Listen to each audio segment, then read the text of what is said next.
आगे बढ़ते हैं। 8,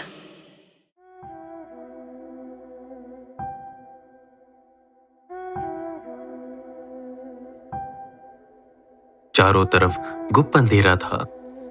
वेदा उस अंधेरे के बीचों बीच खड़े बस आसपास देख रहे थे, पर उन्हें कुछ दिखाई नहीं दे रहा था। कोई आवाज भी नहीं आ रही थी।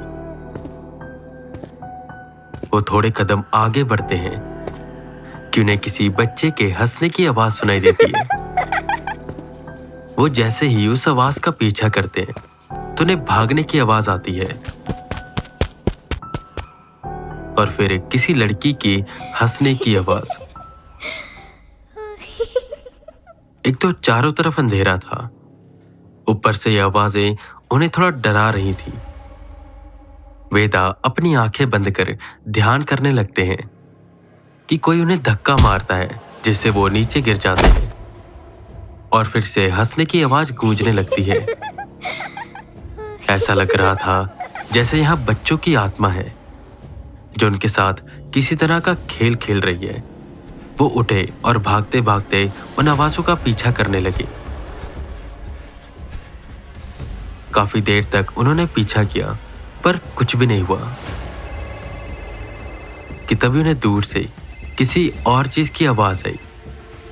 आवाज जैसे फोन बज रहा हो। वो आवाज के करीब जाने लगे।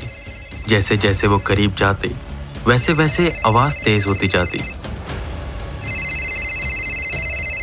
एक रोशनी दिखाई दी और वो एक झटके से उठ गए।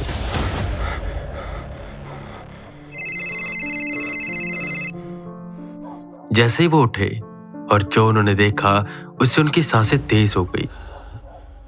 उनकी छाती पर एक 6 से 7 साल का बच्चा बैठा हुआ था जो हंस रहा था और वहीं बगल में एक 11 से 12 साल की बच्ची खड़ी थी जो वेदा को देख देख कर रो रही थी। जैसे उन्होंने देखा कि वेदा की आंखें खुल चुकी हैं, वो दोनों वहां से भाग गए। वेदा भी उठकर उनके पीछे पीछे जाने लगे। काफी भागा दौड़ी के बाद वो उन्हें एक कोने में फंसा देते हैं। वेदा का मकसद था बस उनसे कुछ बातें करना और पूछताछ करना। देखो बच्चों, तुम्हें डरने की जरूरत नहीं है। मैं यहाँ पर तुम्हें नुकसान पहुंचाने नहीं आया हूं। मैं बस ये जानना चाहता हूं कि तुम्हारे साथ हुआ क्या था, वेदा ने पूछा। जिस पर वो बच्ची जो रो रही थी वो हंसने लगी और बच्चा जो हंस रहा था वो रोने लगा।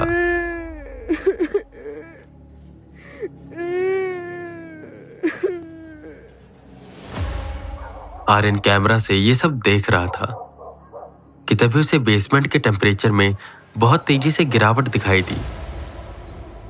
आर्यन एकदम से चौंक गया। उसने जल्दी से वहां का कैमरा ओपन किया तो हवा की रफ्तार से भी तेज एक शैडोइक फिगर वेदा की ओर बढ़ने लगी।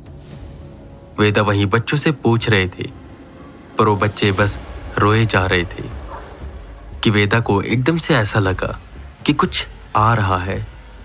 उनकी सांसें तेज होने लगी। वो पलटे तो ऐसा लगा कि उनके शरीर से कुछ होकर गुजरा।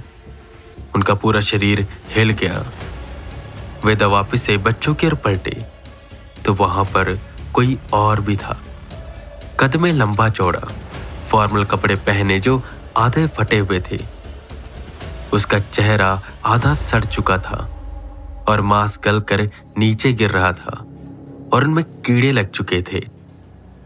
वेदा को यह देखकर उल्टी आने लगी। वो उनसे कुछ कह नहीं रहा था, बस वो बच्चों के आगे खड़ा था और बच्चे उसके पीछे छुप रहे थे। वेदा ने समझदारी दिखाई और वो दूर जाकर खड़े हो गए, जिस पर तेजी से वो आत्माएं घर में यहां वहां घूमती हुई गायब हो गई। वेदा जल्दी से बेडरूम में गए जहां उनका फोन बज रहा था।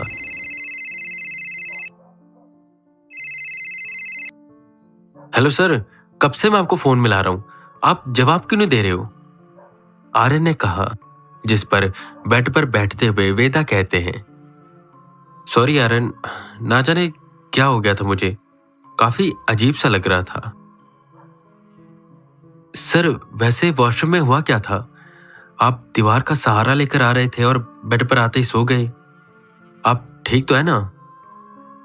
आर्यन ने पूछा, जिस पर वेदा थोड़ा याद करते हुए बताते हैं। अच्छा मैं जैसे वॉशरूम में पहुंचा तो वहां वही दोनों बच्चे थे और पानी से खेल रहे थे। मेरे वहां जाते ही वो मुझ पर कूद पड़े, जिससे मैं नीचे गिर गया और मेरे सर पर थोड़ी चोट लग गई। इसीलिए मैं दीवार का सहारा लेते लेते आया और जैसे लेटा पता नहीं क्या हुआ, मेरी आंखें ही बंद हो गई। वैसे आर्यन, वो जो एक आखिरी में रूह आई थी वो कहां से आई थी? वेदा ने पूछा। सर वो बेसमेंट से आई थी।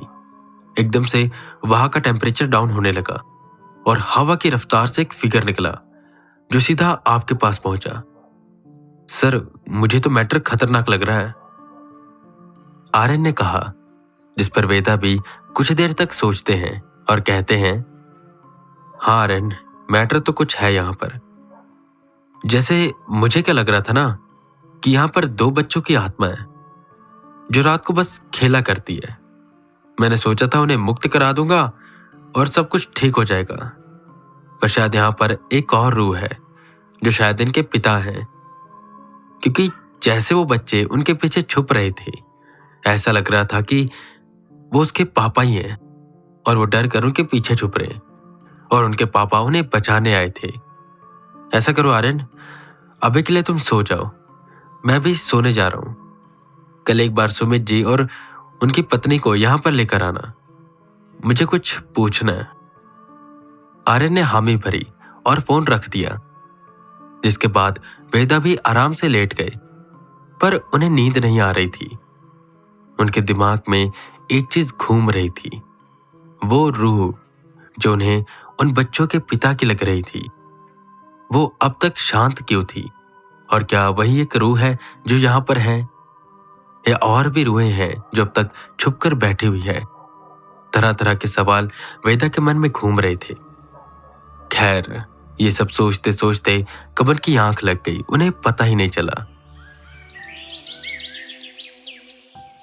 सुबह हुई, वो फ्रेश होकर घर में पूजा पाठ करते हैं।